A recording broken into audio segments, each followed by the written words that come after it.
Today we're talking about Annihilation, the new map pack for Call of Duty Black Ops. We have 4 new multiplayer maps, Hangar 18, Silo, Drive-In, and Hazard, and a new zombies map called Shangri-La. Hangar 18 is based in the highly controversial Area 51, and it has a lot of Easter eggs that play up the conspiracy theory aspect. Hangar 18 is a medium-sized map. It has a pretty classic multiplayer gameplay structure. All the paths lead through and around the hangar. It kind of caters for all game types. You've got your close quarters going through the hangar. You've also got some sniper points as well. Strategically, you want to hold down the hangar. You can work with your teammates to really control the 4 main flow points, then you're going to dominate the map. Silo is based on a Russian underground nuclear missile silo construction site. It's probably one of the largest maps in the entire game. Silo favors players who take their time because there's a lot of flank routes and a lot of interconnecting paths.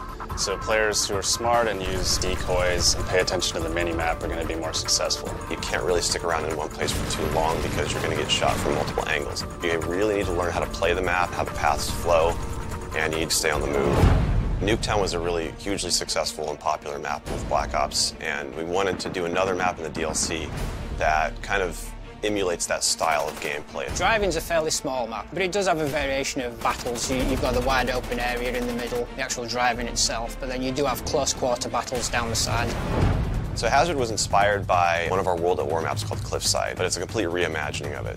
We've actually turned it into a golf course. It's a great level. Hazard is probably one of the only maps in the game that focuses almost exclusively on long-distance engagements, and the long-range snipers and LMG gunners and assault rifle guys are going to have an advantage. You're definitely going to want to avoid the fairway if you're not a sniper and stick to the edges of the map where there's some more intense choke points and medium-range engagements.